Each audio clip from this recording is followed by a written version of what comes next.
My wife Kelly and I have been together for several years now. We've built what I always believed to be a solid and loving relationship. There was trust, mutual respect, and a connection that I thought was unshakable.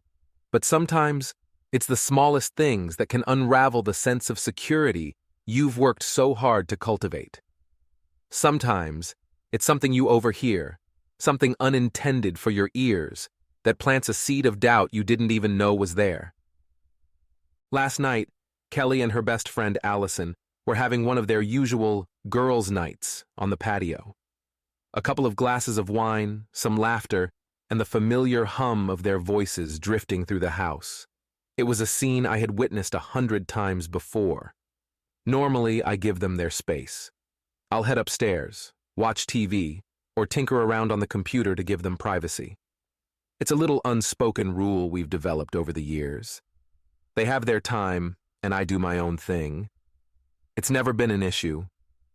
But last night was different. I was upstairs, as usual, flipping through channels, waiting for something decent to come on. Then, the cable cut out.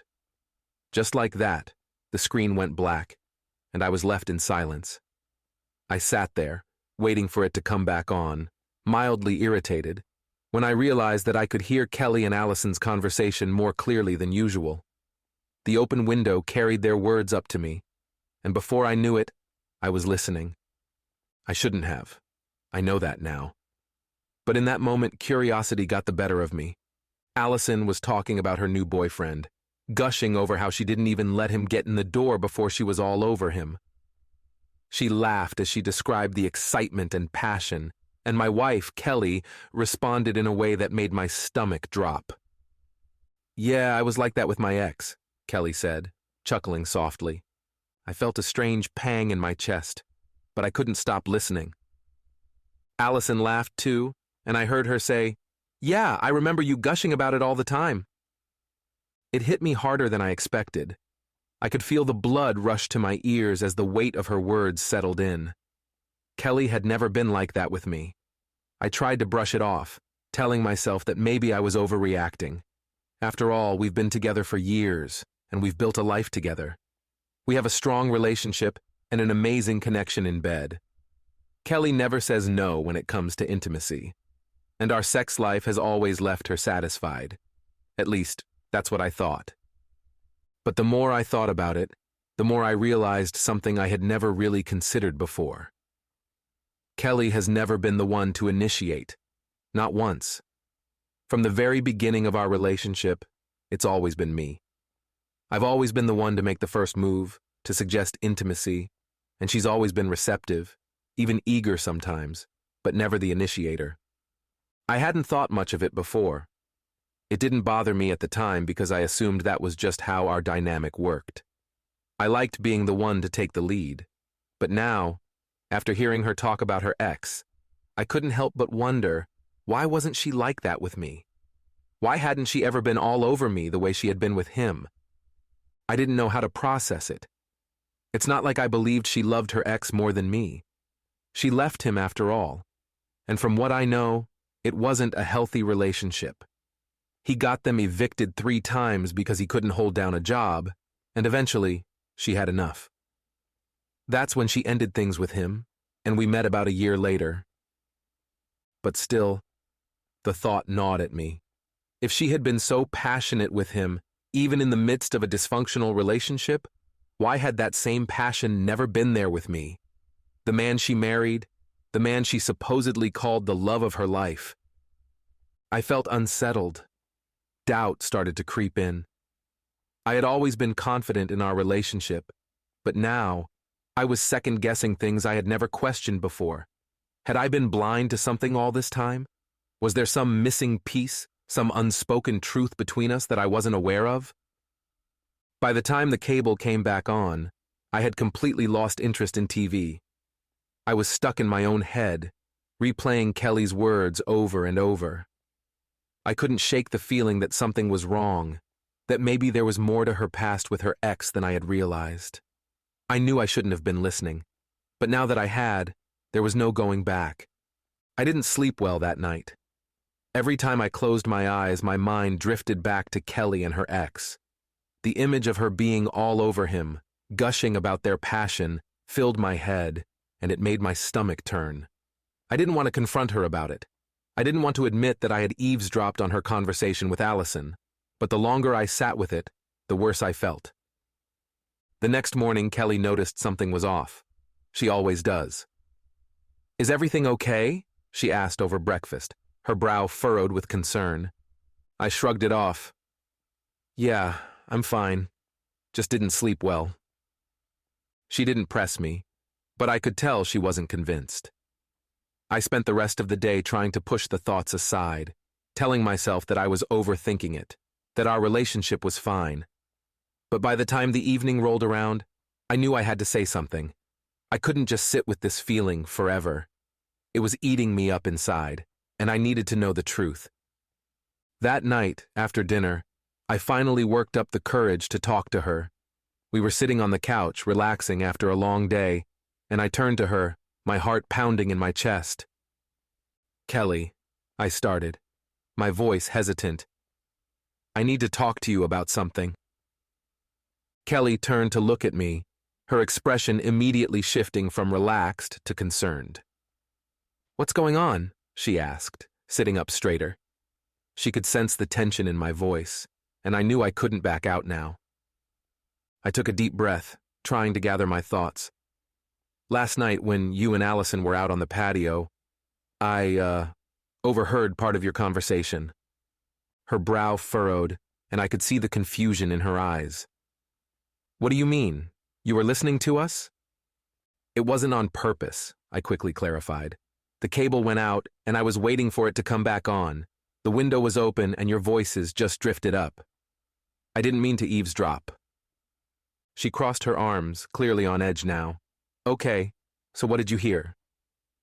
I hesitated. This was the part I had been dreading. "You were talking about your ex," I said quietly. "About how you used to, be all over him when he came home. Like, you couldn't wait to be with him." Kelly's face softened, but I could still see the confusion lingering. "Okay? And I guess it just threw me off," I continued, my words stumbling out faster now. "You've never been like that with me. You've never been the one to initiate. It's always me. I didn't really think about it before, but after hearing that, I couldn't help but wonder, why?" Her mouth dropped open slightly, like she hadn't expected that to be what was bothering me. She stared at me for a moment, processing what I had said. "Wait," she said slowly.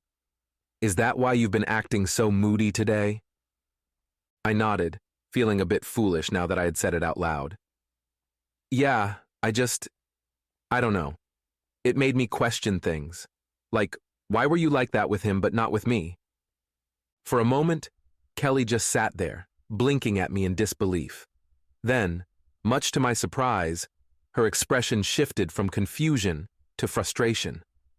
"John," she said, her voice sharp. "First off, don't listen in on my conversations with Allison. If you have something you want to ask me, just ask me, but you don't get to overhear bits and pieces and draw your own conclusions. And Allison's secrets aren't yours to hear either." I flinched at her tone, realizing that I had clearly struck a nerve. She had every right to be angry about me listening in, but I hadn't expected her to be this upset. I opened my mouth to apologize, but she cut me off. "Second," she continued, "you have no idea what my life was like when I was with him. Yeah, I used to jump him when he walked through the door, but do you want to know why? Because if I didn't, he'd go straight to his PlayStation, and I'd have nothing. That relationship was a total mess. He was the first person I lived with after moving out of my parents' house, and I thought we were supposed to take on the world together. But he couldn't keep his shit together, and I was working my ass off to pay our bills while he got us evicted over and over again." Her words hit me like a freight train. This wasn't the response I had been expecting. She wasn't reminiscing about her ex with fondness. She was venting about a time in her life that had clearly been filled with stress and disappointment. "I was under so much pressure back then," she continued, her voice softer now. "My job was stressful, the bills kept piling up, and I felt completely alone in that relationship. Sex was the only thing I had to hold on to that made me feel remotely good. But it wasn't even that great. I was just desperate to feel something other than the weight of everything else. That's why I jumped him. It wasn't because he was some amazing lover, or because I couldn't keep my hands off him. It was because, if I didn't, I was scared I'd lose the only connection we had left. I felt a pang of guilt in my chest. I hadn't known any of that. Kelly had never really talked about the details of her relationship with her ex beyond the basic facts, that he couldn't hold a job, that they had split up because of financial issues. I hadn't realized just how bad it had been for her. I wasn't gushing about him because I was happy, she added, her voice almost bitter now. I was trying to convince myself that the relationship wasn't as much of a disaster as it really was. I was trying to make myself feel better about the mess I was stuck in. I opened my mouth to respond, but she wasn't done. "Do you know why I've never been like that with you?" she asked, her tone softening but still firm. "Because I've never felt stuck with you, John. From the day we met, you've always had your life together. You've been stable, responsible, and supportive. You've always taken charge, and I never had to worry about whether or not the bills were going to get paid or whether you were going to disappear into some video game for hours while I dealt with everything on my own. You and we're a team, and I've never needed to throw myself at you just to feel like I had something good in my life. You've given me so much more than that." Her words hung in the air, and for a moment, I didn't know how to respond. The knot of insecurity that had been tightening in my chest all day started to loosen. I had completely misunderstood the situation. I had assumed that her passion for her ex meant something it didn't, that it was a reflection of something I was missing. But in reality, it had been the opposite. Her relationship with her ex had been filled with stress, disappointment, and insecurity. With me, she didn't have to prove anything. She didn't have to cling to moments of physical connection to feel secure. "I never realized," I said quietly, feeling a wave of relief wash over me. I thought maybe there was something wrong with me, or with us." Kelly's face softened even more, and she reached out to take my hand. "John, there's nothing wrong with us. I've never felt more secure, more loved, or more satisfied in my life. I'm sorry if I made you doubt that. I just thought you liked being the one to initiate things. You've always made me feel like no one else ever has." I felt a lump in my throat, and for a moment, I couldn't speak. All the doubts, all the insecurities that had been gnawing at me over the past day seemed to dissolve in an instant. I squeezed her hand, feeling a sense of calm that I hadn't felt since I overheard that conversation. Kelly scooted closer to me on the couch, her hand still holding mine. There was a warmth in her eyes that I hadn't noticed before, and it reassured me in a way that words couldn't. She had every reason to be angry with me for listening in on her conversation, for doubting her. But instead, she was opening up to me, being honest in a way that made me realize how much I had underestimated the depth of our connection. "I'm sorry I didn't come to you sooner," I said, my voice barely above a whisper. I let it fester, and it got to me in a way I didn't expect. She nodded, still holding my gaze. "I understand why you felt that way. I get it. But next time, just talk to me, okay? I'd rather you come to me with your feelings than keep them bottled up. We're in this together. Always." Her words wrapped around me like a comforting blanket. It wasn't just about this conversation, or what I overheard. It was about everything. It was about our partnership, our marriage, the trust we had built over the years. I realized, in that moment, that I had let a single comment make me question something much bigger than just our sex life. I had let it make me question the foundation of our relationship, and I felt foolish for doing so. Kelly smiled softly, her thumb gently brushing the back of my hand. "John, I've never felt more content in a relationship than I do with you. That's the truth. You've given me a life that I always wanted but never thought I'd have. I don't need to be constantly jumping you to prove that I love you. Our connection is deeper than that. I know, I said, feeling the weight of my earlier doubts lifting. I'm sorry I doubted that. She leaned in and kissed me, slow and tender, the kind of kiss that wasn't just about passion, but about reassurance, about intimacy in its truest form. When she pulled back, she gave me a playful smile. But if it bothers you that much, I'll work on initiating more. I promise. I laughed softly, feeling a sense of relief and gratitude wash over me. I don't need you to change anything, Kelly. I just needed to understand. She grinned and leaned her head against my shoulder. Well, I'm glad we cleared that up. But just so you know, you've never left me wanting for anything. Her words filled me with a sense of pride and contentment. We sat there in comfortable silence for a few moments, her head resting on my shoulder, and I let out a breath I didn't realize I had been holding. I think I let my insecurities get the best of me, I admitted. Hearing you talk about your ex like that, it just made me question why you hadn't been that way with me. I thought maybe there was something I was missing. Kelly lifted her head from my shoulder and looked at me seriously. John, you're not missing anything. That time in my life was complicated and I was in a really bad place emotionally. Sex wasn't about love or connection back then. It was about escaping the mess I was living in. It was about trying to hold on to something that made me feel good, even if it was temporary. With you, it's different. Our relationship has never been about that kind of desperation. I nodded, understanding her more deeply than I ever had before. I get it now. I really do. Kelly smiled again, this time with a softness that melted away any remaining doubts in my mind. You're the love of my life, John. I don't want you to ever question that. Ever. I won't, I promised. Not after this. She leaned in and kissed me again, and this time, the kiss lingered. There was no rush, no urgency, just the warmth of two people who understood each other in a way that only comes with time, trust, and love. When we finally pulled away, she gave me a playful nudge. Come on, let's go watch something and relax. No more overthinking. I smiled, feeling lighter than I had in days. That sounds perfect. As we settled in on the couch to watch a movie, I couldn't help but feel grateful.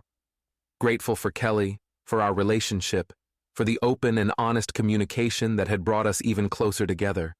I realized that, while it was natural to have insecurities sometimes, the key to overcoming them was trust. Trust in each other and in the strength of what we had built together. In the days that followed, things felt different between us. Not in a dramatic way, but in a subtle, unspoken way that made our bond feel even stronger.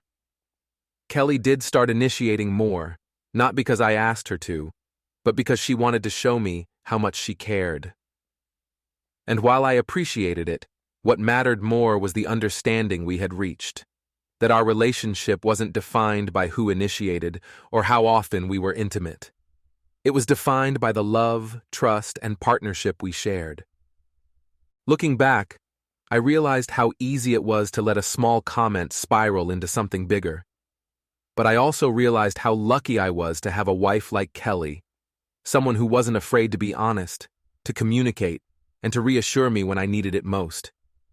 We had faced a small bump in the road, but we had navigated it together, and that made all the difference. Sometimes, it takes a moment of doubt to remind you of the strength of your relationship. And for me, that moment of doubt had turned into an opportunity to reaffirm what I already knew deep down. Kelly was my person, my partner, my love, and nothing, not even a conversation about an ex, could change that. As we sat on the couch, her head resting on my shoulder and her hand intertwined with mine, I felt at peace. I knew we were going to be okay. More than okay, in fact. We were going to keep killing it, just like she had said. Together. I think I'm watching my husband cheat on me in real time, and I can't believe this is my life right now. I never imagined I would be here, sitting alone, late at night, staring at my phone, heart racing, trying to piece together the signs of betrayal. Yet, here I am. My husband and I have been married for 3 years, but we've been together for 7. The first year we were long distance, living about 3 hours apart. I thought we were doing fine despite the distance, but that was when I found out he had cheated on me. I was devastated, but we worked through it. He moved in with me not long after, and for the most part, things had been going pretty well since then. I like to think we have a relatively strong marriage. Or at least I did. Lately, things have been off. It's like I'm seeing cracks in the foundation that I never noticed before. Last week he told me he had to leave town for a work trip. That's normal enough. His job sometimes requires travel, and while I don't love it, I've learned to deal with it. But this time, it was a little different. He said it wasn't a typical work trip. One of his childhood friends was having a mental health crisis and was no longer allowed to use power tools, even though he was in the middle of a major building project. The friend's dad had hired my husband to help finish the job. He framed it as part work, part doing a favor for a friend. I didn't think much of it at first. I mean, I trust him, or at least I thought I did. He told me he'd be gone from Tuesday to Friday. We said our goodbyes and he left. That's when things started to feel weird. Usually, when my husband is away for work, he calls me constantly. It's one of the things I've always loved about him. No matter how busy he is, he makes time to check in with me throughout the day. But this time was different. He barely called at all. A quick 5-minute check-in here, a brief message there. I tried to tell myself it was because he was busy. Maybe the job was more demanding than he had anticipated. But something about the silence gnawed at me. Then came Wednesday night, and everything started to unravel. He called me for a quick chat, maybe 10 minutes tops, and mentioned that the trip was going to last longer than expected. He'd be staying until Sunday instead of coming home on Friday like we had planned. That struck me as odd, considering he had already sent me photos earlier in the week of the project half finished. It didn't seem like there was that much more work to do, and even if there was, why did it need to drag on until Sunday? But what really set off the alarm bells was what he said next. He told me that after finishing up for the night, he was heading out to get his car looked at. I asked him where he was going to take it, and he hesitated. Finally, he said he was going to see a buddy in the next town over, an hour away, who would give him a quote and take care of it the next day. It was almost 10 p.m. at that point. Who gets their car looked at that late at night? It felt off, really off. I know my husband's friends. He only has 2 friends who still live in that town, and neither of them knows the first thing about cars. And for him to just say a buddy instead of naming the friend? That wasn't like him. He always tells me where he's going and who he's seeing. Always. A pit started to form in my stomach, and I knew I couldn't just sit there wondering. We have a tracking app that we use for our kids, so I decided to check it. I'm not usually the type to snoop, but something about the whole situation was nagging at me. When I opened the app, my worst fears started to take shape. He had arrived at this buddy's place at midnight, 2 hours after we had spoken, and he was still there. It wasn't his friend's house. It was now 3 a.m., and I was sitting in bed staring at the app, my heart pounding in my chest. I didn't want to believe what my gut was telling me, but the evidence was right there. My husband was somewhere I didn't know, with someone I didn't know, in the middle of the night. And I just knew. I knew what was happening. He was cheating on me. I could feel it in every fiber of my being. I wanted to scream. I wanted to throw my phone against the wall, to wake up from this nightmare. But instead, I just sat there, frozen in shock and disbelief. How could this be happening again? How could the man I trusted, the man I had worked so hard to forgive after his first betrayal, be doing this to me again? I wanted to call him, to demand answers, but I knew I wouldn't get the truth. Not yet, at least. My best friend was asleep, and I felt like I had no one to turn to. I was trapped in this moment, alone, with nothing but my suspicions and the sinking feeling in my stomach. I lay there, staring at the ceiling, waiting for the hours to pass. I didn't sleep. I couldn't. My mind was racing with thoughts of betrayal, anger, and heartbreak. I thought we had moved past this. I thought we had built something stronger. But now, all of that seemed like a lie. Everything felt like a lie. When morning finally came, I was still in bed, my eyes burning from lack of sleep. I kept checking the app throughout the night, watching the dot on the map, hoping he would leave, hoping there would be some reasonable explanation for why he was there. But he stayed. He stayed all night. I felt sick. I couldn't eat. I couldn't think about anything else. I spent the morning in a daze, replaying every interaction we'd had over the past few weeks, looking for signs that I had missed. Had there been red flags that I had ignored? Had he been distant? Were there subtle changes in his behavior that should have tipped me off sooner? I racked my brain, trying to make sense of it all. How long had this been going on? Was it a one-time thing? Or had he been seeing this woman for months, maybe even longer? He finally called me around noon. His voice was casual, too casual, like nothing was wrong. He told me that the car was being worked on and that he'd be busy for the rest of the day.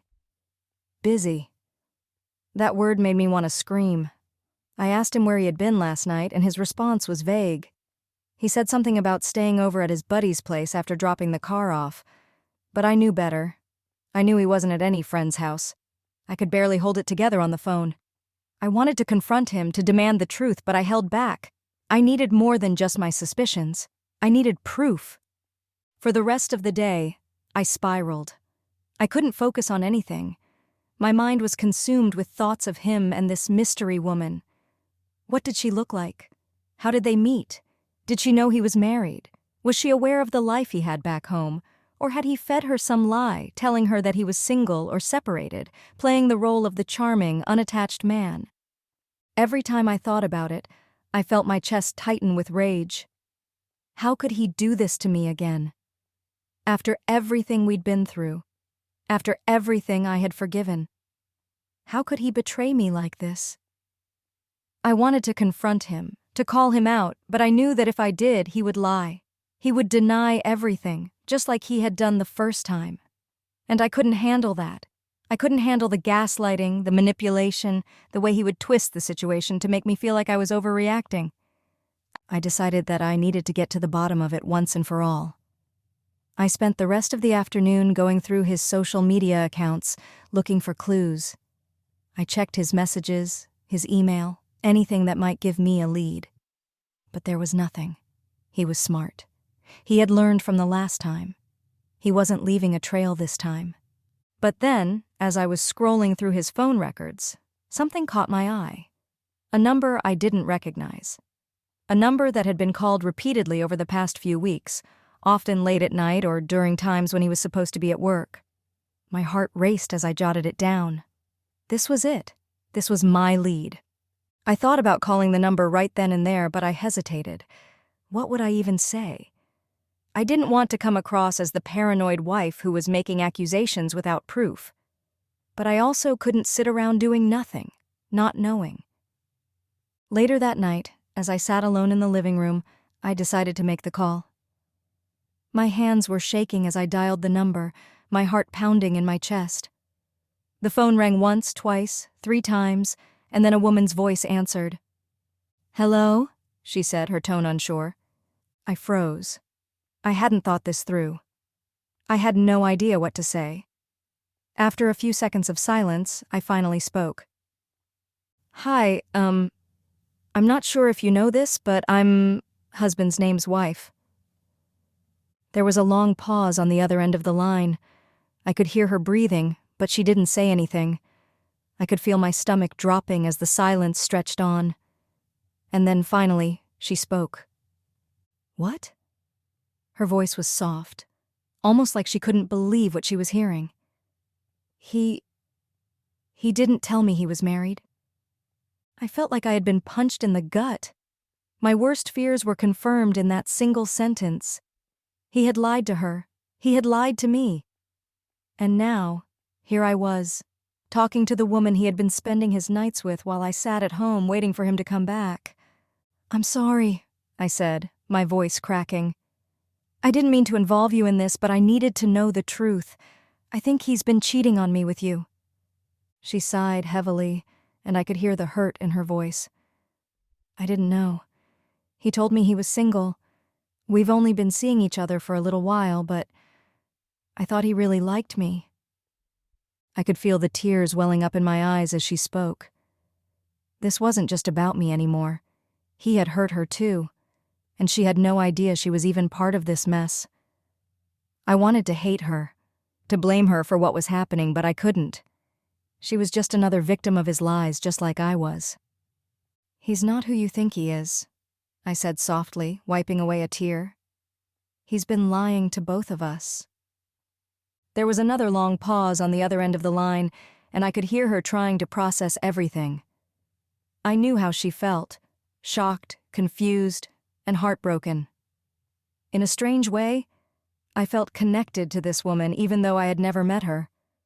We were both victims of his deceit, both caught up in a web of lies that he had spun so effortlessly.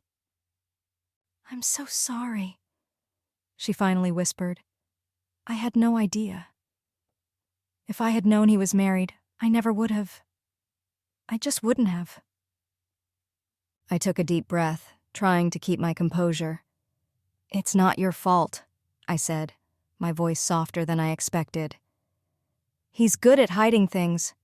I've been married to him for 3 years and I didn't even see this coming." She let out a shaky breath, and I could tell she was on the verge of tears too. "I don't know what to say. I feel so stupid." "You're not stupid," I replied. "He's the one who's wrong here. He's the one who lied. We're both caught in his mess." For a moment, neither of us spoke. The silence felt heavy, but also strangely comforting. We were both trying to figure out what to do next, how to move forward from this betrayal. I didn't know what she would do, but I knew what I had to do. I had to end this. After a few moments, she spoke again, her voice small and uncertain. "What are you going to do?" I wiped my face, feeling the weight of the decision I had made days ago finally settle in. "I'm leaving him," I said, my voice stronger now. "I can't do this anymore. I've been through this once before with him and I forgave him, but this is too much.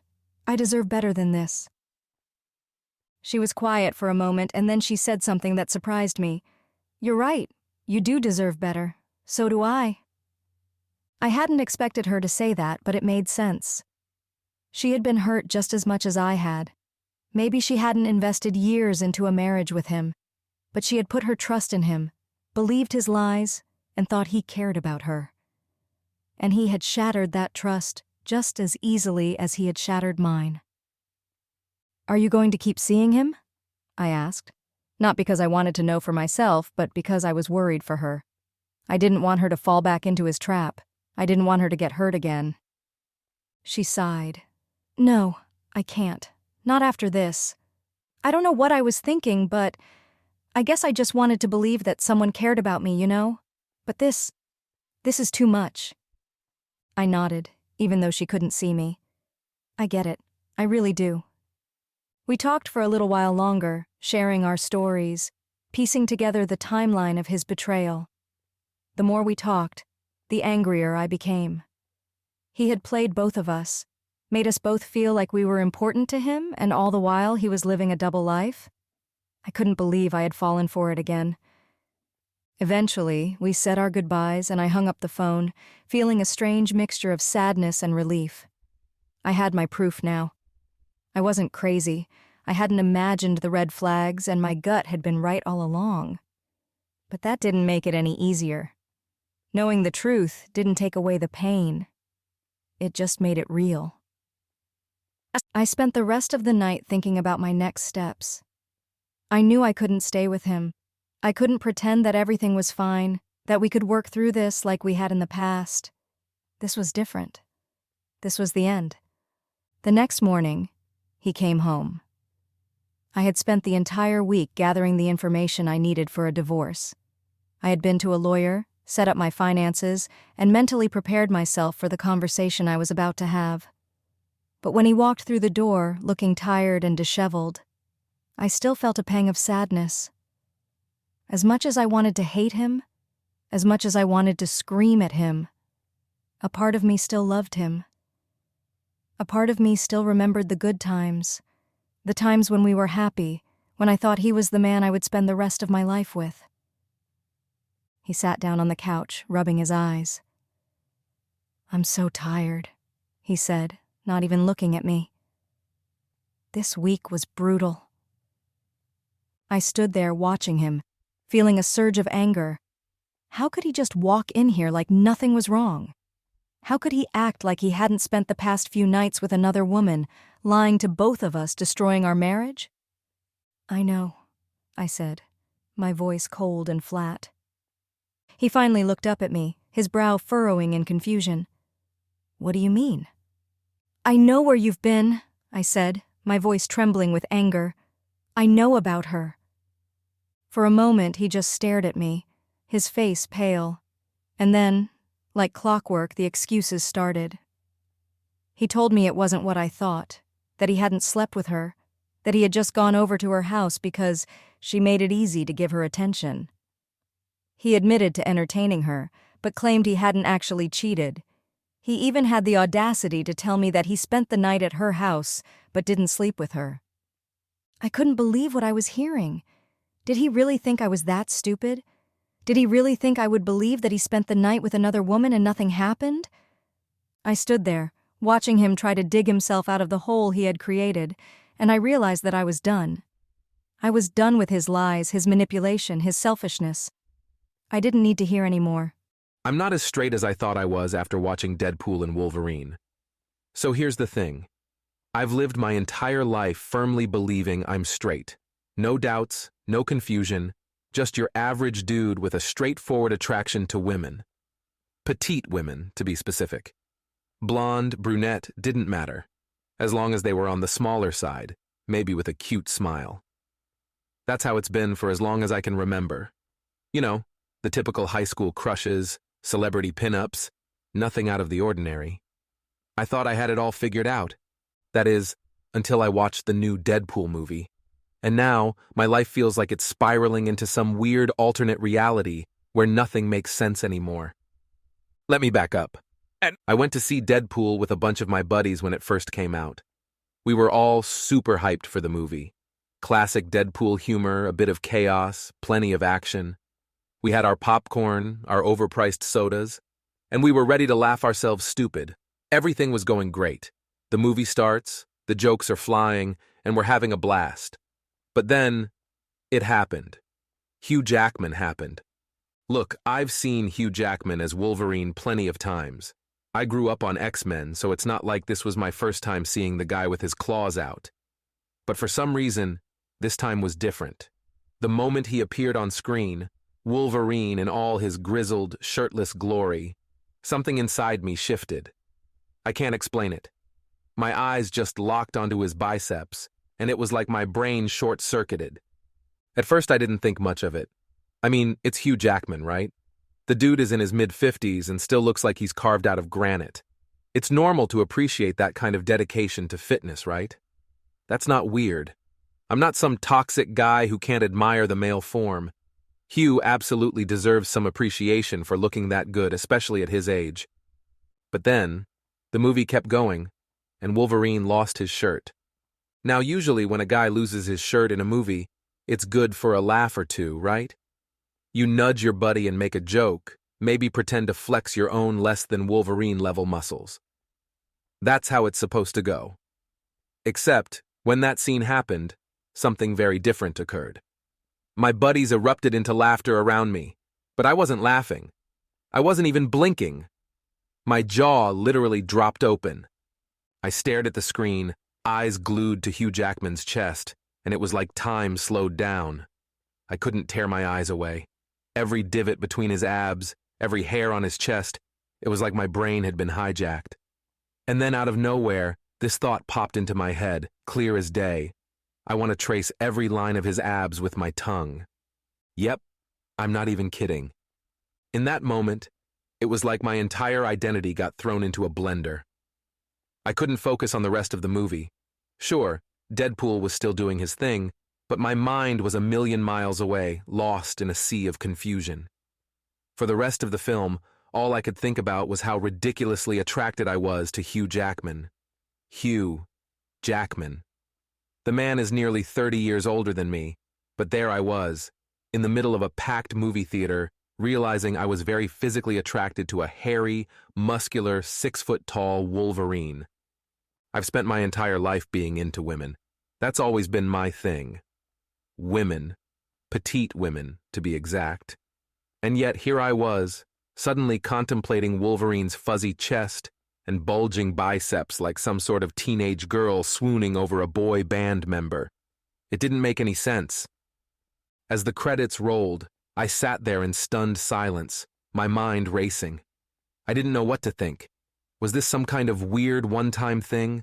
Some kind of random hormonal glitch brought on by the Dolby surround sound and maybe a little too much movie theater butter on my popcorn?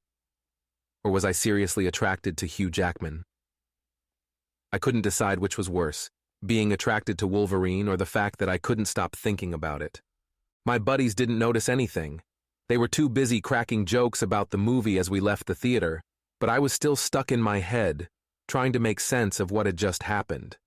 I mean, I've never questioned my sexuality before, not once. And now, suddenly, I'm having some kind of existential crisis over a fictional character with claws and a growl that could shake the heavens. I was 100% straight when I walked into that theater, but by the time I walked out, I wasn't so sure anymore.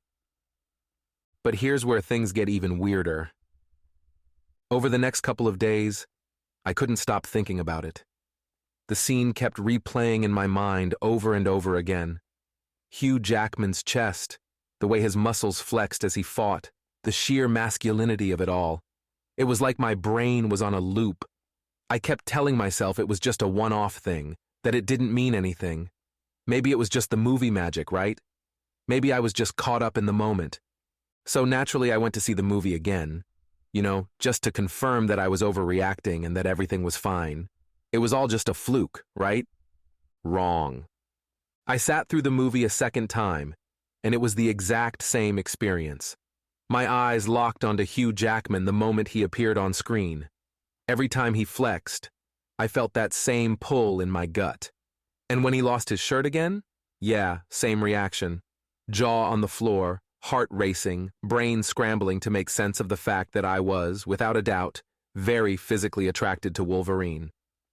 By the time the credits rolled for the second time, I was in full-blown crisis mode. How was this happening?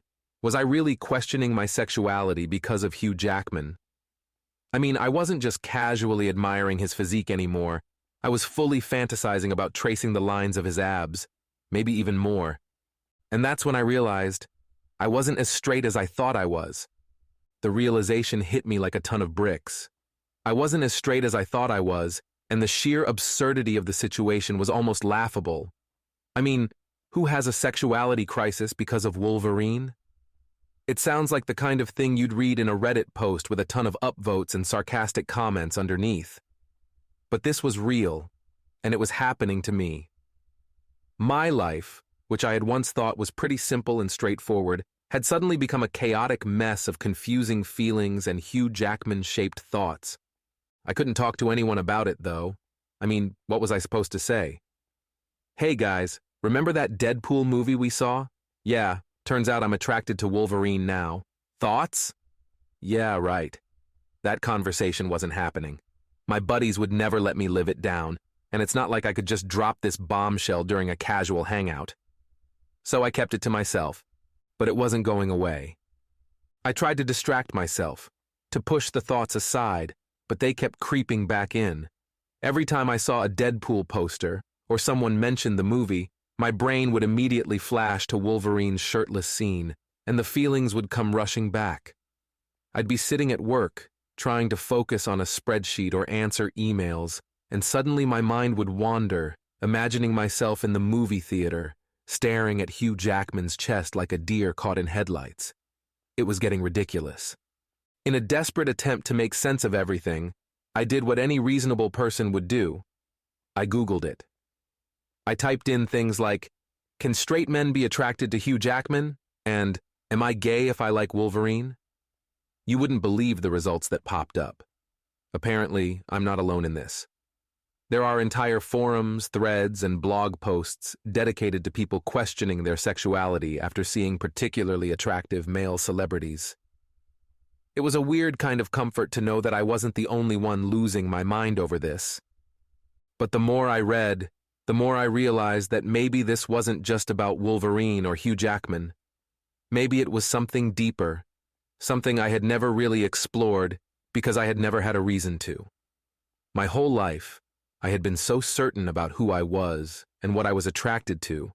But now, for the first time, I was wondering if I had been missing something. Was it possible that I was bisexual? Or maybe just attracted to men in a very specific context? I didn't know, and the more I tried to figure it out, the more confused I became. So naturally, I went to see the movie a third time. I know, it sounds insane, but I had to be sure. I figured that if I watched the movie again, maybe I'd have some kind of epiphany, some clarity about what I was feeling. Or, at the very least, I'd be able to confirm whether this was just a one-off attraction or if it was something more. And honestly, I was hoping it was a one-off. I didn't want to be dealing with an identity crisis in my late 20s, especially not one sparked by a superhero movie. I sat down in the theater, trying to act normal as the lights dimmed and the trailers started. I was nervous, my heart racing, as if I was about to take a test that I hadn't studied for. The movie began, and there he was again, Wolverine, looking every bit as rugged and muscular as he had the first two times. I braced myself for the inevitable moment when he would lose his shirt, half expecting the same reaction I had had before. But this time, something strange happened. As the movie went on, I found myself less focused on Hugh Jackman's physique, and more focused on the absurdity of the situation. Here I was, watching the same movie for the third time, all because of some random attraction that I didn't even fully understand. And instead of getting lost in Wolverine's muscles, I started laughing. Not because of the jokes in the movie, but because the whole thing was just funny. Ridiculous even. I mean, who goes through a sexuality crisis over a superhero? By the time the credits rolled, I was laughing to myself, shaking my head at the sheer absurdity of it all. Yeah, Hugh Jackman was still attractive. And yeah, I could admit that I found him physically appealing in a way I hadn't expected. But it didn't feel like the world-ending, mind-shattering crisis I had thought it was. In fact, it felt kind of freeing. I didn't have to define myself by one attraction or one moment in time. I didn't have to label myself or try to fit into a box just because of how I felt in that movie theater. After the third viewing, I realized something important. Maybe sexuality isn't as rigid as I had always thought. Maybe it's okay to admire someone like Hugh Jackman without it completely changing who I am or what I'm attracted to. Maybe it's okay to have complicated feelings and not have all the answers right away. And as weird as it sounds, I kind of felt at peace with it. Sure, I'm still a little confused about what this all means in the grand scheme of things, but I'm not freaking out like I was before. In fact, I'm starting to find the humor in it. I mean, how many people can say they questioned their entire sexuality because of Wolverine? That's a story for the ages, right? I haven't told anyone yet, but I'm not as terrified about the idea as I was before. Maybe one day I'll sit my buddies down and tell them about my little Deadpool-induced existential crisis, and we'll all have a good laugh about it. Or maybe I'll just keep it to myself and move on, knowing that it doesn't change anything about who I am or how I live my life. At the end of the day, I'm still me. I still like women. I still have a thing for petite girls with cute smiles. But now, I also have a weird, unexpected appreciation for Hugh Jackman's biceps and abs. And honestly, that's okay. Life is weird. People are complicated. Sometimes things happen that you don't expect, and you just have to roll with it. After that third viewing, things started to calm down in my mind. The panic I'd felt in the days following my first screening of Deadpool finally started to fade, and I realized that maybe I'd been making this whole thing into a bigger deal than it needed to be. I mean, so what if I found Hugh Jackman attractive? It wasn't like my entire identity was crumbling because of it. I still liked women. I wasn't about to run out and start exclusively crushing on men, and I certainly wasn't going to go chasing after every buff guy I saw at the gym. No, this was just something different. Something unexpected, yes, but it didn't have to redefine who I was as a person. But then came the next hurdle, figuring out if I should tell anyone about it. My internal monologue had shifted from what the hell is happening to me to should I be honest about this with the people in my life? It wasn't like I had anything to hide, but also, it wasn't exactly the kind of thing you casually drop into conversation. And to be honest, I wasn't sure how my friends would take it. You see, my group of buddies isn't the most sensitive bunch. They're great guys, don't get me wrong. We've known each other since high school, and we've been through a lot together. But let's just say, they're not exactly known for deep emotional conversations or handling awkward topics with grace. If I brought this up, I could already picture the jokes that would follow. And while I didn't mind a little ribbing here and there, I wasn't sure I was ready to hear, "Oh, look who's got a man crush on Wolverine for the next 6 months." Still, part of me felt like I needed to get it off my chest. Keeping it to myself made it feel bigger than it was, and I didn't want it to be some weird secret that I felt ashamed of. So, after some internal debate, I decided to test the waters with a few subtle hints. Nothing too dramatic, just a few offhand comments about how jacked Hugh Jackman looked in the movie, maybe throw in a joke or two about how Wolverine could give anyone body envy. The first time I tried it, we were all hanging out, grabbing drinks at a bar. The conversation naturally drifted to movies, and someone mentioned Deadpool again. Perfect. "Man, Hugh Jackman's still got it, huh?" I said, casually taking a sip of my beer. "Dude's like 50-something, and still looks better than any of us." My friend Mike laughed, nodding in agreement. "Seriously, man, that guy's a beast. Makes the rest of us look like couch potatoes." I smiled, relieved that the reaction wasn't immediately filled with teasing. So far, so good. "Yeah, I mean, I'll admit it. I'd kill to have abs like that." There was a brief pause, and I could feel the eyes of the group on me. For a split second, I thought I had pushed it too far. But then Mike shrugged. "Dude, same. You think it's just all diet and working out, or do you think he's on something?" The rest of the guys chimed in, discussing workout routines and diet plans, and just like that, the moment passed. No one had batted an eye. I wasn't sure if they hadn't caught on to what I was hinting at, or if they just didn't care, but either way, I felt like I had dodged a bullet. Maybe it wasn't such a big deal after all.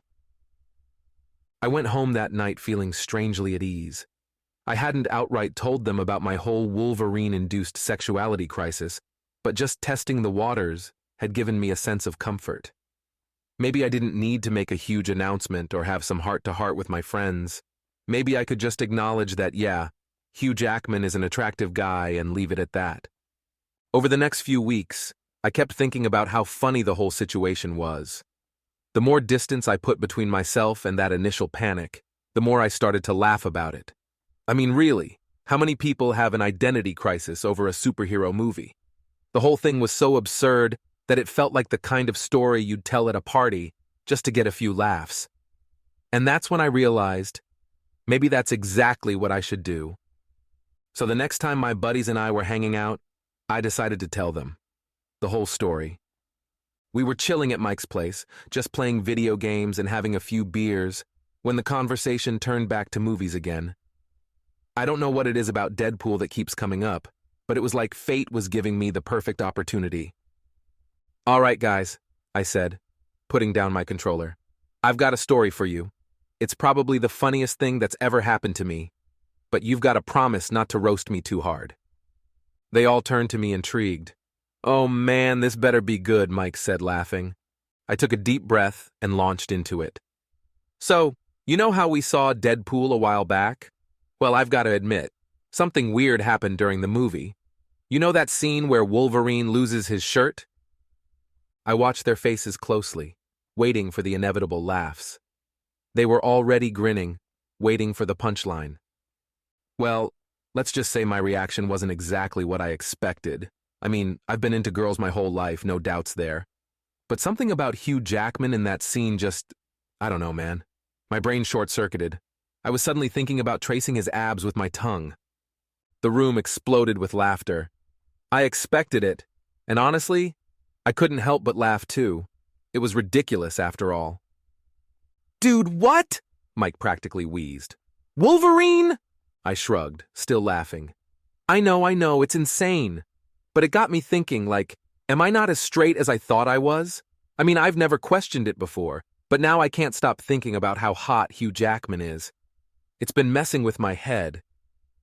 There was more laughter, but it wasn't mean-spirited. It was just the kind of laughter you'd expect when your friend drops a story like that. And surprisingly, the jokes were lighthearted and fun. "Guess we know what movie you're gonna keep rewatching," one of them teased, but I could tell they weren't judging me. By the end of the night, it felt like a weight had been lifted. I didn't need to explain myself or justify my feelings. My friends had taken it in stride, and the whole thing had turned into just another funny story. The crisis, as it turned out, was all in my head. I guess the lesson here is that sometimes life throws you curveballs, like being weirdly attracted to Wolverine, but you've just got to laugh about it and move on.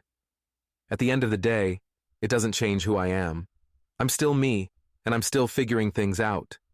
And maybe that's the whole point. It's okay not to have all the answers. Hello, I am going to post anonymously here, and I would like to keep the other people in this story anonymous as well. Some have passed on, but the ones still alive deserve their privacy. As such, I am changing all names. Many years ago, I worked for a film studio. I was a spokesperson, of sorts, on one of their television programs a few times. I was never a celebrity or famous, and I stopped working there soon after this happened. It was a very brief period of time, but during that time I met a boy my age who I began dating, who worked behind the scenes on the same program. I am going to call him James for this story. I had been seeing James for a few months when we were invited to a party at the home of one of the men who had been with the company since the beginning, and also attending that party was one of the founders of the company. I knew him because I had worked with him on the aforementioned television program. I'll call him Greg. Greg was in his 60s at the time, married, his children were grown with kids of their own. I hadn't had much experience with alcohol, and at the party I drank too much, too quickly, and felt sick. James wasn't ready to call it a night, so I told him I planned to go lie down in one of the bedrooms for a bit, and to come and find me once he was ready to go home if I hadn't sobered up by then. I recall trying a few unfamiliar doors and eventually finding a bedroom. The lights were off, and I was certainly not in the most coherent condition at the time, but I felt around on the bed and it seemed as though it was still made up, which was enough for me to assume it was unoccupied. I laid on top of the covers and apparently, I fell asleep. I was awakened at some point afterward to someone behind me with one arm around my waist, attempting to have relations with me. I was still a virgin, and had I not still been quite intoxicated, I absolutely would have stopped it, but I was so out of it that I didn't react appropriately. I know it sounds ridiculous, but at first I wasn't even sure it was actually happening. I felt it might have still been part of a dream. I assumed it was James, and I asked him what he was doing, but he didn't respond. I did not fight or tell him to stop. As drunk as I was, any semblance of logic or judgment had left me. I wasn't afraid, but I did feel a bit helpless. This is not an excuse. I don't intend it that way. It is an accurate retelling of events from my perspective and nothing more. I didn't stop him simply because I was too intoxicated to think straight, and I accept responsibility for my lack thereof at the time. I recall whispering to him a few times, addressing him as James, and being met with silence before I happened to look down at the arm holding me against him. And immediately I knew that was not James's arm. It was a wiry, hairy old man's arm and hand, with a gold ring on one finger. I'm not sure how long it took in reality, but in my recollection, the entire encounter was over in seconds, so by the time I'd noticed, it was over. Seeing the unfamiliar arm shocked me and sobered me up enough to drag myself out of the bed. It was still quite dark, but my eyes had adjusted enough to recognize the man in the bed, and it was Greg, plain as day.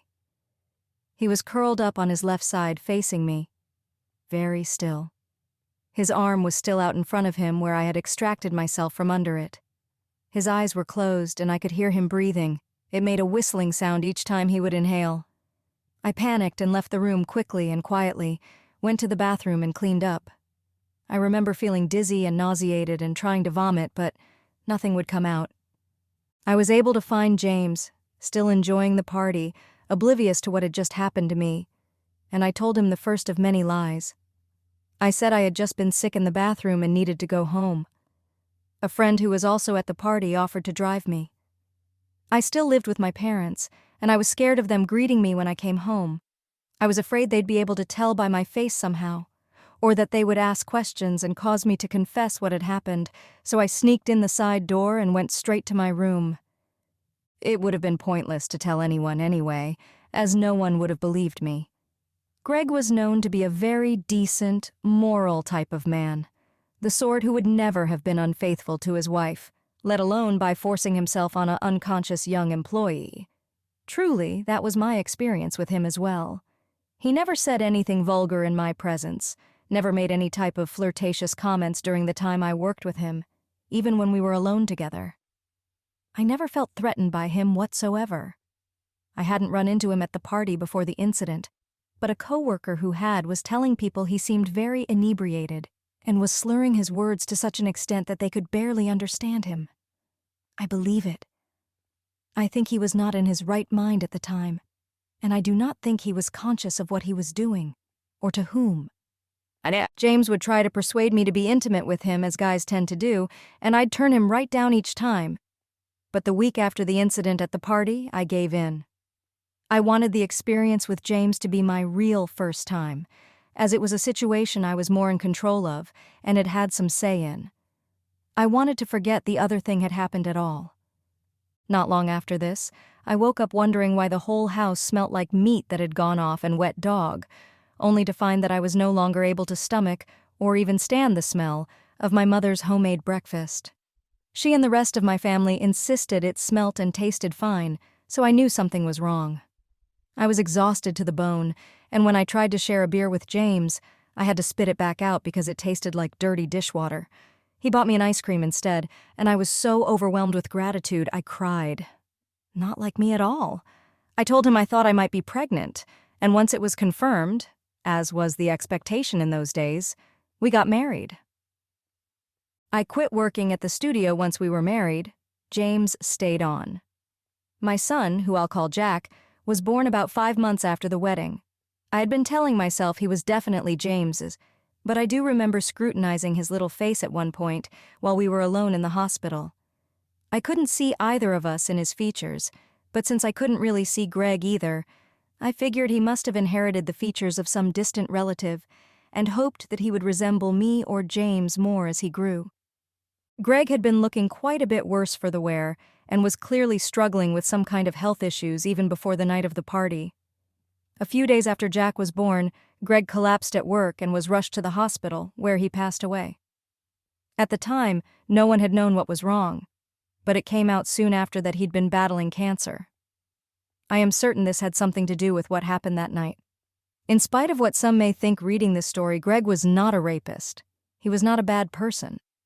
I believe that either the cancer had affected his mind, or that he was taking medication that had interacted with the alcohol he drank and somehow caused him to do what he did. I hold no feelings of ill will toward him whatsoever. James and I both have light hair and eyes. Jack was born with dark hair, but to my relief, it quickly turned blonde. His eyes remained blue for quite a while, then turned to a lovely aqua, but eventually had settled into a dark green hazel color by his 3rd birthday. It was around this time that I first began to notice that he would occasionally remind me of my former boss.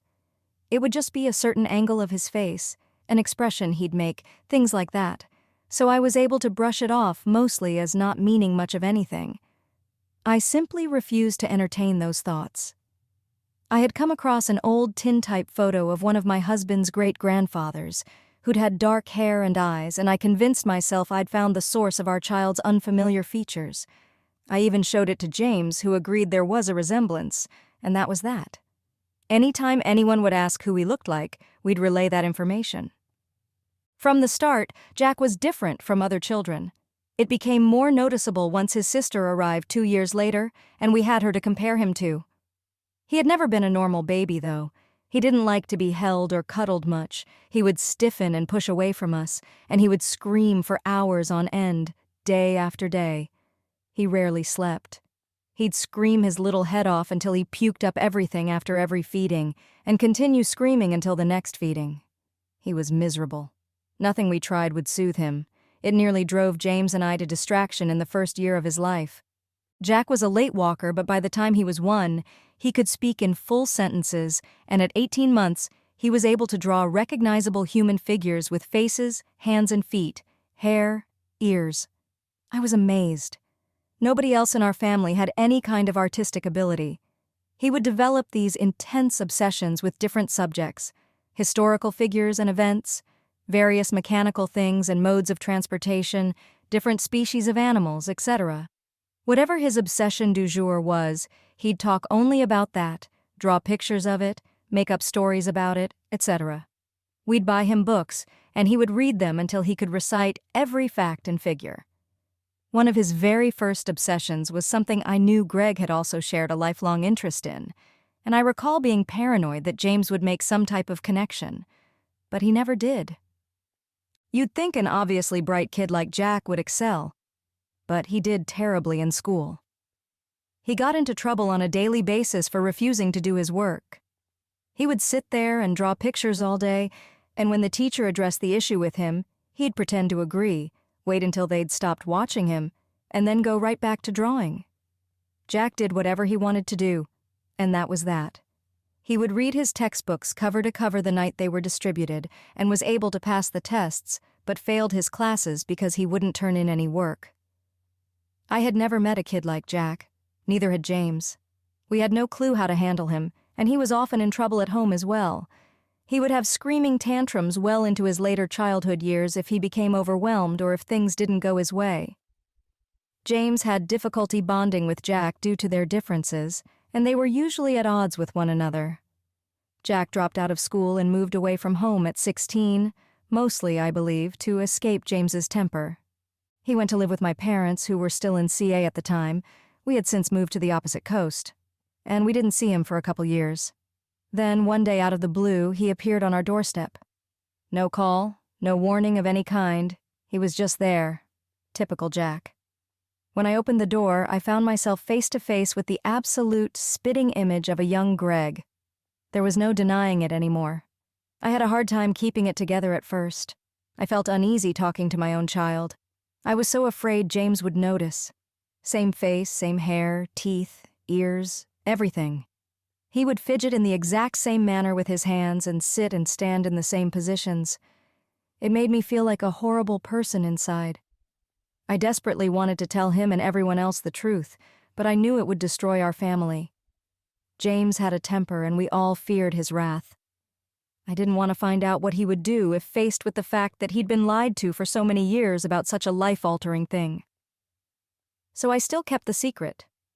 I kept it even after James passed in 2020.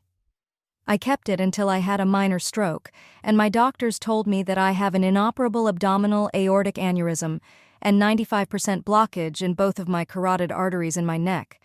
That was last year. I don't know if either of those things will take me out or something else, but I finally told Jack the truth. He took it as well as could be expected, and tells me he understands my reasons for keeping it to myself for all this time. I have asked him to keep it a secret as well, and he then told me about this website, where I could share it anonymously. He has already done so, and claims it helps him to get it off his chest, as the site advertises. I'm giving it a try. It is my understanding that I may or may not receive any response to this, and that is all right. I know it's quite the novel. I am aware that what I have done makes me a liar, and that some may see me as a terrible person, but the choices I made were the ones I thought were the best at the time for myself and my kids, and I can't go back and change anything now. Nothing good would have come of me telling the truth. I have no regrets. Thank you for the opportunity to share this, and hopefully getting it off my chest will bring me some peace. Maybe some young woman out there is in a similar situation and will feel better knowing she's not alone. Who knows? When my mom passed away, she left everything to my older brother Jason. Everything. Her house, her savings, every last penny. It wasn't a shock to anyone, though. Jason had always been the golden child in her eyes, the one she doted on, the one who could do no wrong. He had never moved out of her house, even as we all grew older, and he never held down more than a part-time minimum-wage job. But for whatever reason, she saw him as the one who needed her the most. Meanwhile, my sister Debbie and I were left in the cold. It had been a painful reality to accept, but after a while, Debbie and I learned to live with it. It wasn't just about the money or the house. It was about the fact that our mom had chosen him over us, over her own daughters, and even over her grandchildren. She had minimal contact with our kids, barely acknowledged their milestones, and never took much interest in their lives. Her entire focus was on Jason, and that's how it had always been. When she passed, I wasn't surprised to hear that she'd left us nothing. It hurt, but it wasn't unexpected. I had long come to terms with the fact that I wasn't her favorite, and neither was Debbie. We didn't throw a fit or cause a scene. We just accepted it and moved on. But then, things took an unexpected turn. After our mother's passing, life went on. Jason stayed in the house as expected. He lived off the money she left him, gradually depleting her savings without bothering to find a job. He hadn't worked since our mom died, which had been 5 years ago, and from what I could tell, he had no plans to change that anytime soon. Meanwhile, Debbie and I were working, raising our families, and just trying to make ends meet like everyone else. Then our father passed away. His death was sudden and hit us all hard. Even though my parents had been divorced for years, losing him so soon after losing my mom was difficult. But when his will was read, the real drama began. Unlike my mom, our dad had been more fair-minded. He didn't play favorites, and he made it clear in his will that everything was to be split evenly between Debbie and me. Jason, however, was left out entirely. He didn't get a cent. The reason? My dad was still bitter about how my mom had handled her own will, leaving everything to Jason and nothing to Debbie or me. In my dad's eyes, Jason had already received his share of the family's wealth through our mother's estate, and he wasn't going to benefit from Dad's estate as well. Jason was blindsided. He had assumed he would receive a portion of Dad's inheritance, and apparently, he was banking on it to pay for the property taxes on the house he inherited from Mom. The moment the will was read, I could see the panic in his eyes. He had been counting on that money, and now, without it, he was facing the reality that he had blown through most of Mom's inheritance without thinking about the future. He was furious. "This is a dirty trick Dad pulled on me," he said, pacing around the room. "He knew I needed that money for the property taxes. This isn't fair." I stood there in silence, watching as Jason ranted about how he had been wronged. Debbie, on the other hand, wasn't having any of it. "Get a fucking job, Jason," she said bluntly. "You've had 5 years to get your act together. Maybe if you actually worked, you'd have the money for your taxes by now." Her words hit him like a slap in the face, but she wasn't wrong. Jason had been living off Mom's money, refusing to work, and now that he was running out of funds, he was looking for someone else to bail him out. He turned to me, eyes pleading. "You have to help me," he said. "You got Dad's inheritance. You and Debbie both did. I need the money more than you guys do. You don't understand what it's like. I'm in real trouble here." I crossed my arms, feeling a wave of frustration. This wasn't the first time Jason had tried to guilt us into giving him money. He had pulled this stunt with Mom when she was alive, always playing the victim, always needing someone else to fix his problems. But I wasn't about to fall for it. "No, Jason," I said firmly. "I'm not giving you anything. Dad made it clear that this is what he wanted. You got everything from Mom, and now it's our turn to get something. If you're struggling, maybe it's time you sell Mom's house and downsize. You don't need that big house anyway." Jason's face turned red with anger. "Are you kidding me?" he shouted. "You're just going to let me lose the house because you don't want to help your own brother? You're all selfish assholes." I glanced at Debbie, who just rolled her eyes. "You've had 5 years to figure this out," she said calmly. "You should have saved some of the money Mom left you instead of blowing through it. We're not responsible for your poor decisions." Jason continued to rant and rave, saying that we were heartless and that he would fight the will if he had to. He threatened to take us to court, but we knew he didn't have a leg to stand on. Our dad had been clear in his wishes, and there was nothing Jason could do to change that. Over the next few days, Jason's behavior became more erratic. He started ranting to anyone who would listen, telling extended family members that Debbie and I were refusing to help him and that we were going to let him lose the house. He even went so far as to set up a GoFundMe page to raise money for his property taxes. Some family members donated, and a few even reached out to me, asking why I wasn't helping my brother in his time of need. One of those family members was our grandmother on our mom's side. She called me one evening, her voice dripping with disappointment. "Why aren't you helping Jason with his taxes?" she asked. "You know he's in a tough spot." I sighed, feeling the frustration rise again. "Grandma, Jason inherited everything from Mom. He's had 5 years to figure this out, and he hasn't worked a day in that time. Why is it my responsibility to bail him out?" My grandmother huffed. "It's different now. He's family. You should be helping him, not turning your back on him." I couldn't believe what I was hearing. "Grandma, where was all this concern when Mom left Debbie and me out of her will? Debbie had 2 young kids at the time, and she could have used that money. Did you call Jason and ask him to share his inheritance with us back then?"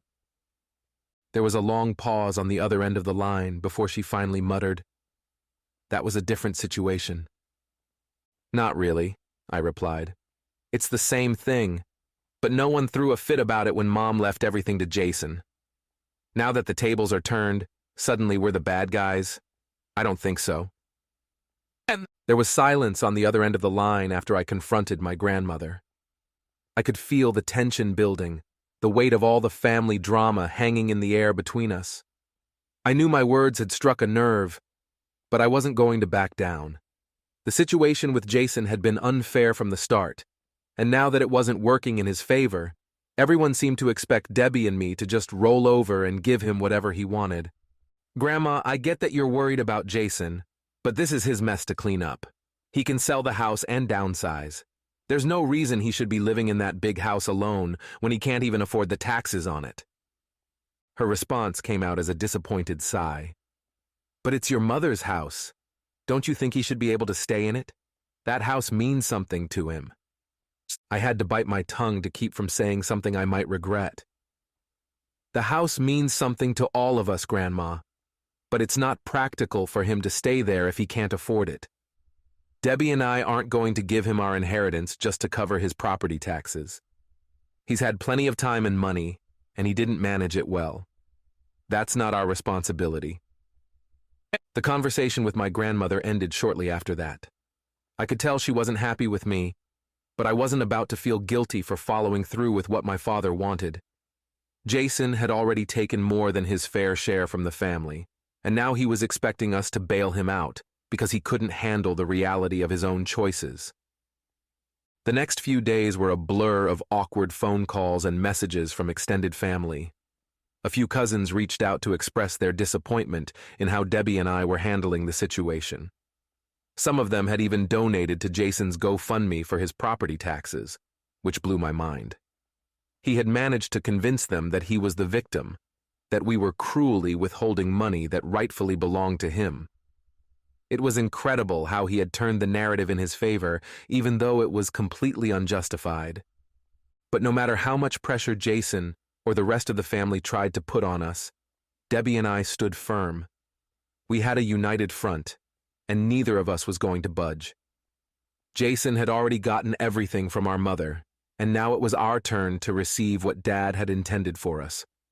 We weren't going to let Jason guilt-trip us into giving up our inheritance. Debbie, true to form, didn't mince words.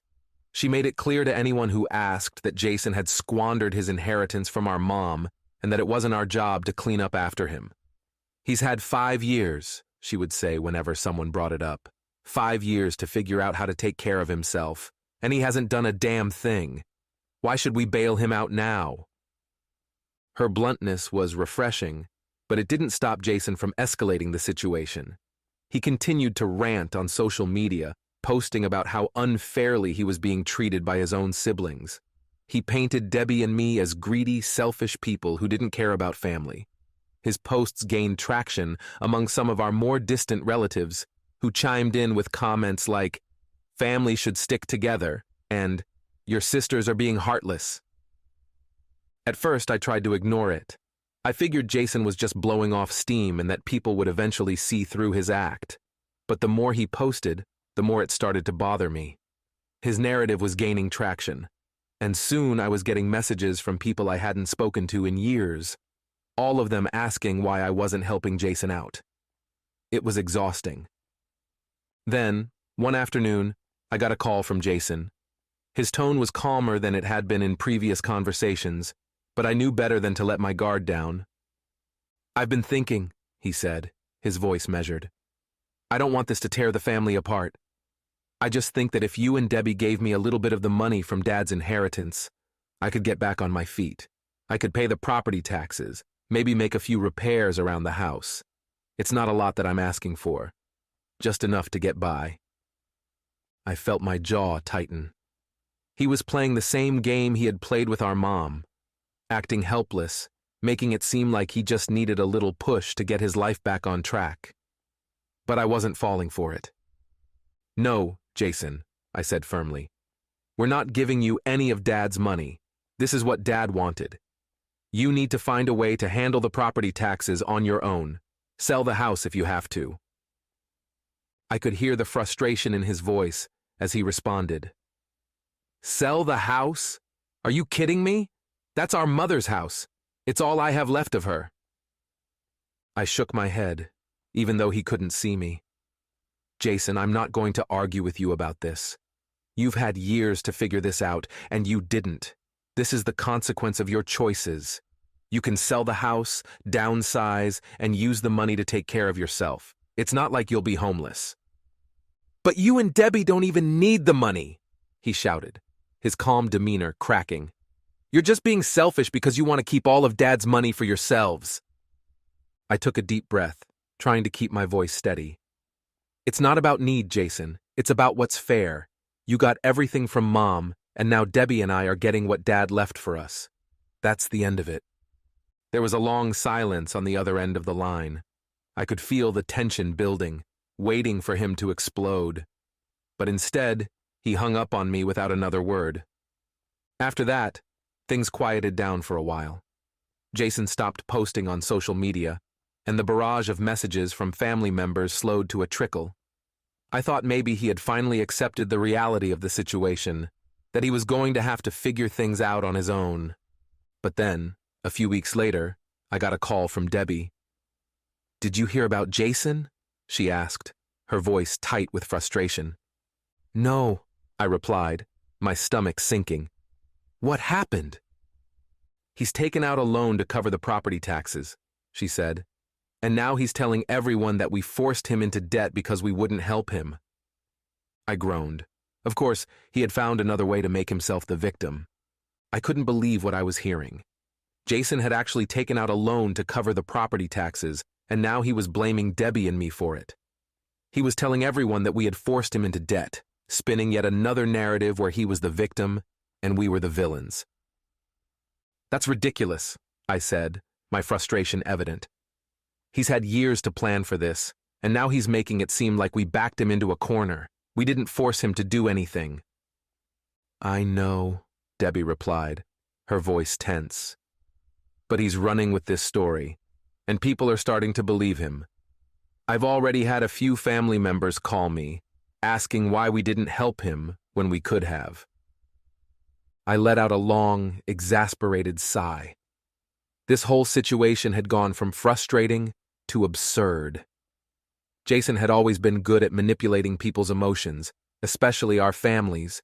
He knew how to play the role of the helpless sibling, the one who needed saving, and for whatever reason, people kept falling for it. "I'm not dealing with this anymore," I said firmly. "He can say whatever he wants, but we're not responsible for his mess. If he wants to go into debt to keep the house, that's his choice. We're not getting involved." Debbie agreed, and we ended the call with a mutual sense of exhaustion. We were both tired of the drama, tired of Jason's endless attempts to guilt us into giving him what he wanted. But as much as we tried to stay out of it, the situation continued to escalate. Jason's GoFundMe page was still active, and to my disbelief, people were still donating to it. Family members who had barely been involved in our lives were now throwing money at Jason, convinced that he was the one who had been wronged. It didn't matter that he had inherited everything from our mom, or that he had wasted most of her money in the years since her death. In their eyes, he was the poor, struggling sibling who needed a helping hand, and we were the cold, uncaring sisters who had turned our backs on him. The tipping point came when Jason's story reached our extended family reunion. It was supposed to be a low-key gathering, just a chance for everyone to catch up, share a meal, and enjoy each other's company. But as soon as I arrived, I could feel the tension in the air. People were whispering, shooting me sideways glances, and I knew immediately that Jason had been talking to them. I found Debbie in the crowd, and she gave me a knowing look. "He's been spreading his version of events to everyone," she said, her voice low. "They're all talking about it." I nodded, my stomach twisting with a mix of anger and dread. "Great," I muttered. "Just what we needed." As the afternoon went on, I tried to avoid any conversations about the situation, but it was inevitable. Eventually, one of our aunts approached me, a concerned look on her face. "Sweetie, I've been meaning to talk to you about Jason," she said gently. "He's really struggling, you know. Maybe it wouldn't hurt to give him a little bit of the money from your dad's inheritance. It's not like you can't spare it." I took a deep breath, trying to stay calm.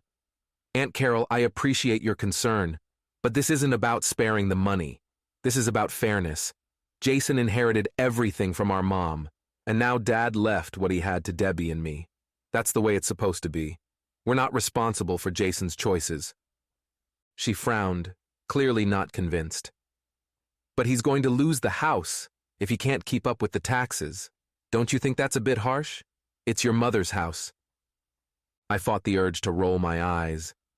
He could sell the house and downsize. No one's saying he has to be homeless, but he's refusing to do that because he thinks he's entitled to more. He's had years to figure this out, Aunt Carol. This isn't something that just happened. She sighed, shaking her head. "I don't know, honey. It just seems like this could all be avoided if you and Debbie helped him out a little." I didn't have the energy to keep arguing. "I'm sorry you feel that way, but we're not changing our minds. This is what Dad wanted, and we're respecting his wishes." She left the conversation looking unsatisfied, but I couldn't bring myself to care anymore. I had spent too much time worrying about what other people thought, and at this point, I was done trying to justify myself to everyone. Jason had made his bed, and now he had to lie in it. After the reunion, things started to quiet down. Jason's GoFundMe eventually ran out of steam, and while he did manage to raise some money, it wasn't enough to cover the property taxes entirely.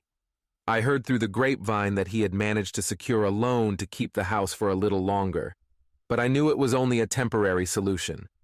Sooner or later, he'd have to face the reality that he couldn't keep living the way he had been. Debbie and I continued with our lives, focusing on our families and our own responsibilities. We sold Dad's house for a good price, and while it was bittersweet, it felt like a clean break, a way to move on from all the drama that had consumed the past few months. As for Jason, I didn't hear much from him after that. He kept to himself, and the phone calls from concerned family members eventually stopped. I don't know if he ever came to terms with the situation, but in the end, it didn't matter. Debbie and I had done what was fair, what was right, and that was enough. Looking back on everything, I don't regret the decisions we made. Jason had plenty of opportunities to change his situation, and he chose not to. We weren't heartless for refusing to bail him out. We were just respecting the choices that had been made by our parents. And while some family members might still see us as the bad guys, I know in my heart that we did the right thing. Because in the end, you can't fix someone else's mistakes. You can't always be the one to clean up their mess. And sometimes, you have to let people face the consequences of their own actions, no matter how much they try to make you feel guilty about it. I never thought my life would turn into the whirlwind it has over the past week. It all started with a text from my roommate, Becca, saying we needed to talk. I didn't think much of it at the time. After all, we've lived together for over 2 years now, sharing a small 2-bedroom apartment in the city. Our arrangement has been pretty straightforward. We split the rent, keep to our own spaces, and occasionally hang out. We're not best friends, but we get along well enough. It's been a stable living situation, and considering my terrible salary and the insane cost of living in this city, I thought things were fine. That is, until last week. Becca dropped a bombshell that I wasn't prepared for. She's pregnant. Not only that, but she's 7 months pregnant. I didn't even know that was possible, not realizing you're that far along. But here we are. Becca's life, and by extension mine, has been completely upended. At first I was shocked, but I tried to be supportive. I mean, that's a lot to process. Finding out you're going to have a baby in just 2 months is wild. I asked her how she was feeling, if she had plans for the baby, how she was managing all the stress. I assumed, of course, that she'd be moving out soon. After all, a baby is a huge lifestyle change, and she'd probably need more space for a nursery and everything that comes with being a new mom. But then, during the conversation, Becca dropped a second bombshell on me. She wasn't planning to move out. Instead, she wanted me to move out. Let me break that down for you. She wanted me to pack up all my stuff, uproot my life, and leave the apartment that I've been living in for over 2 years to make room for her baby and her baby daddy, who she now wants to move in with her. And she wanted this to happen immediately. To say I was blindsided would be an understatement. I couldn't even process what she was asking at first. It didn't make sense. Why should I move out? I pay rent here. My name is on the lease, and I've built my life around this apartment. Sure, it's nothing fancy, but it's affordable, and in a city where rent prices are skyrocketing, this place is a gem. Besides, it's not like I have a ton of options. My salary is barely enough to get by, and finding an affordable place in this city is like finding a needle in a haystack. So, I calmly explained to Becca that I couldn't just move out right away. I told her I wasn't in a financial position to find another apartment, and even if I could, the market is brutal right now. There's no way I could afford a place that isn't either insanely overpriced or in a part of town where I wouldn't feel safe. I tried to be rational about it, letting her know that while I understand she needs to prepare for the baby, I couldn't just pack up my life and leave. But Becca didn't take it well. Not at all. And the moment I said I wasn't going to move out, she lost it. She started shouting about how I was ruining her experience of becoming a mother, how I was standing in the way of her and her family. She said I was being selfish, that I was making everything harder for her when all she wanted was to prepare for her baby and have her baby daddy move in so they could be a family before the baby was born. I tried to stay calm, but it was hard not to get defensive. I mean, how am I the bad guy here? I pay rent, just like she does. We're both on the lease until the end of the year, and there's no clause that says I have to move out just because she suddenly needs more space. I didn't sign up for this. I didn't ask to live with a baby. I thought we had a mutual understanding about the apartment, and now she was acting like I was the one disrupting her life. I told her that if she wanted to live with her baby daddy and start this new chapter of her life, she should move out. I even offered to find a new roommate to take her place so she wouldn't be on the hook for the rest of the rent. I thought that was a fair compromise. She could find a bigger place with more space for the baby, and I could stay in the apartment that I've called home for the past 2 years. But that suggestion didn't go over well either. Becca's reaction was immediate. She burst into tears, crying so loudly that I thought the neighbors might come knocking to see what was going on. She accused me of wanting to ruin her life and said I was being heartless by not letting her live with her baby daddy in our apartment. Her tears quickly turned into sobs, and I just stood there, feeling helpless and honestly, a little bit guilty. Then her baby daddy showed up. I hadn't met him before that day, but when he walked in and saw Becca crying, he immediately jumped to her defense. He didn't ask for any details or try to hear my side of the story. He just assumed I was the villain in this situation. He told me that I needed to get out of their way already and let them start their family in peace. It felt like I was being ganged up on, and I had no idea what to say. They were treating me like I was some kind of intruder in my own home. Since that day, Becca hasn't stopped crying. She spends most of her time locked in her room, and when she does come out, she barely speaks to me. I can hear her on the phone with her friends, telling them how I'm ruining everything for her and how I'm being unfair. The baby daddy has been coming over more often too, and every time he's here, I feel the tension in the air. I've tried to keep to myself, but it's hard when I'm being made to feel like the bad guy in a situation I didn't create. I don't want to be unsympathetic to Becca's situation. I really don't. I get that this is a stressful time for her, and finding out she's 7 months pregnant must have been a huge shock. But that doesn't mean I should have to upend my life to accommodate her. It's not like I don't have my own struggles to deal with. So now I'm stuck. Becca is furious with me. Her baby daddy thinks I'm the devil, and I'm just trying to figure out how to navigate this whole mess without losing my apartment. Or my sanity. The tension in the apartment was unbearable. Every time I came home, I could feel it lingering in the air like an unwelcome guest. Becca's crying had become a daily occurrence, and the baby daddy, Brian, as I later found out, was practically living here now, even though he hadn't officially moved in. They kept to themselves most of the time, but whenever I crossed paths with them, they gave me looks that could kill. It was clear that I was no longer welcome in my own home, and the worst part was that I hadn't done anything wrong. I mean, what was I supposed to do?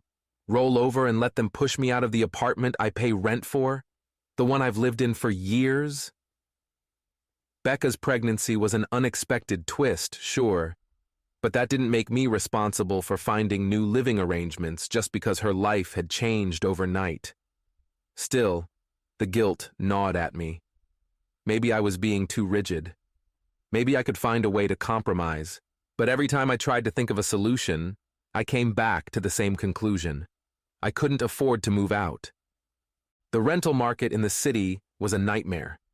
I had been lucky to find this place when I did. The rent was manageable, the location was decent, and I had settled into a routine here. But trying to find another apartment at the same price? Impossible. Everything I had seen online was either way out of my price range or in parts of town that I wouldn't even feel safe walking through at night.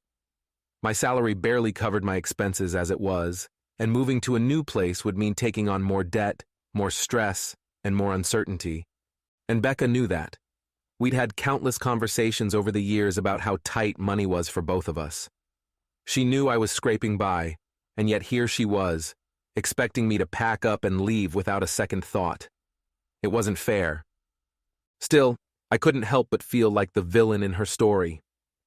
Every time I heard her crying, it chipped away at my resolve. I was trying to stay strong, trying to hold on to the logic of the situation, but the emotional weight was getting to me. I didn't want to be the reason Becca felt like her life was falling apart. I didn't want to be the person standing in the way of her and her baby daddy starting a family. But I also didn't want to be homeless. One night, after another long day at work, I came home to find Becca and Brian sitting in the living room. Becca was wiping away tears, and Brian looked at me with this cold, accusing glare. It was clear they had been talking about me, again. "Can we talk?" Becca asked, her voice shaky. I nodded, already bracing myself for another uncomfortable conversation. "Look," she began, "I know you don't want to move out, but I really need you to understand how hard this is for me. I didn't expect any of this. I didn't expect to be pregnant or to have to figure out all of this so fast. But I can't raise a baby here with you still living here. There's no space for us." I sighed, trying to keep my frustration in check. "I get that, Becca. I really do. But you're asking me to move out on such short notice, and I just can't afford to. I've looked at other places and I've talked to landlords, but there's nothing in my price range. You know how expensive this city is." Brian, who had been silent up until now, finally spoke up. "There's plenty of places out there. You're just not looking hard enough." I shot him a look. "Trust me, I've looked. And even if I found a place, I can't afford to break my lease. I'd be on the hook for paying rent here until the end of the year." Becca bit her lip, and I could see the wheels turning in her head. What if What if we helped you out with that? What if we covered the rest of your rent so you could move out sooner? That caught me off guard. It was the first time they had offered any kind of financial solution, but even then, it didn't feel right. Sure, they could pay the rest of my rent, but what about the cost of a new place? The deposits? The moving expenses? I'd still be in a worse financial situation than I am now? I appreciate the offer, I said, choosing my words carefully. But it's not just about the rent. It's about finding a place I can afford long term. I don't want to move into a place just to be evicted in a few months because I can't keep up with the rent. It's not that simple. Becca's face crumpled, and I could see the tears forming again. I don't know what to do, she whispered. I just want to start my life with Brian and the baby, but everything feels so messed up right now. I didn't know what to say. I felt for her. I really did. But I couldn't sacrifice my own stability for hers. We were both stuck in a difficult situation, and no matter how hard I tried to be empathetic, I couldn't solve this problem for her. I'm sorry, Becca, I said softly, but I can't move out right now. I just can't. Brian stood up, clearly agitated. You're being selfish, he snapped. You're standing in the way of our family. You could figure this out if you really wanted to, but instead, you're choosing to make this harder for Becca, for no reason. That stung. I could feel the anger bubbling up inside me, but I swallowed it down. I'm not trying to make anything harder, I said, my voice tight. I'm just trying to survive. I'm trying to make sure I don't end up on the streets because of someone else's life choices. Becca sobbed harder, and Brian glared at me like I was the worst person in the world. I could feel the weight of their judgment pressing down on me, and for a brief moment, I wondered if I was, in fact, being selfish. Maybe I was too focused on my own problems to see the bigger picture. Maybe I should be doing more to help Becca, given the situation she was in. But then I reminded myself that this wasn't my responsibility. I wasn't the one who got pregnant. I wasn't the one who needed to rearrange my life. I was just trying to keep my head above water, the same way I always had. I don't want to fight with you, I said finally. But I can't give up my home just because things have changed for you. I'm not the bad guy here. Brian didn't respond. He just stared at me with disdain before turning to Becca and pulling her into a hug. Let's go to my place, he muttered. We don't need this right now. They left without another word, and I was left standing alone in the apartment, feeling both justified and guilty at the same time. After Becca and Brian left that night, the apartment felt eerily quiet. I had always enjoyed my alone time, but this silence was different. It wasn't peaceful. It was heavy, filled with the weight of everything that had happened over the past week. The guilt still clung to me, gnawing at the edges of my mind. No matter how much I told myself that I wasn't responsible for Becca's situation, there was a part of me that couldn't shake the feeling that I was somehow the bad guy. I spent the next few days going over the situation in my head, trying to come up with a solution that would satisfy everyone. But no matter how hard I tried, I couldn't find one. The fact was, I couldn't afford to move out. Becca wanted her little family together in the apartment, but I simply couldn't make that happen without ruining my own life in the process. Becca had stayed at Brian's place for a few days after that, and I didn't see her or hear from her during that time. It gave me some much-needed space to think, but the more time I spent alone, the more I realized how much the dynamic of our living situation had shifted. It didn't feel like our apartment anymore. It felt like a battleground where I was defending my right to exist. Then, one afternoon, Becca returned. She didn't say much at first, just a quiet hello as she walked past me into her room. I could tell she had been crying again, her eyes red and puffy, and for a moment I felt that familiar pang of guilt, but I stayed silent, waiting for her to make the first move. Later that evening, she emerged from her room and found me in the living room, scrolling through my phone. She hesitated at the doorway, clearly gathering the courage to speak. I looked up at her, waiting. "John," she began, her voice soft. "I've been thinking a lot about what you said, about how you can't afford to move out. I get it, I really do. I've just been so stressed, and I guess I was hoping that somehow this would all work out if you could just make space for me and Brian. But I can see now that it's not fair to ask you to leave when you're not in a position to do that." I blinked, surprised at her change in tone. This was the first time since the whole mess started that she had acknowledged my side of the situation. "I'm sorry I've been putting so much pressure on you," she continued. "I was so caught up in the idea of starting this new chapter with Brian and the baby that I wasn't thinking clearly. I've been blaming you for something that isn't your fault, and that's not right." Her words were like a weight lifting off my chest. For the first time in days, I felt like we were actually having a reasonable conversation. "I appreciate you saying that," I replied. "I'm sorry that things have been so hard for you. I know this isn't easy, and I never wanted to make it harder. I just can't put myself in a situation where I end up worse off, you know?" Becca nodded, her expression sincere. "I get it. I was just panicking. Everything happened so fast, and I didn't know how to handle it. But I've been talking to Brian, and we're going to start looking for a place of our own. It's probably for the best." Relief washed over me at those words. "That sounds like a good plan," I said, trying to keep my voice steady. "If you need help with the move or anything, I'm happy to pitch in."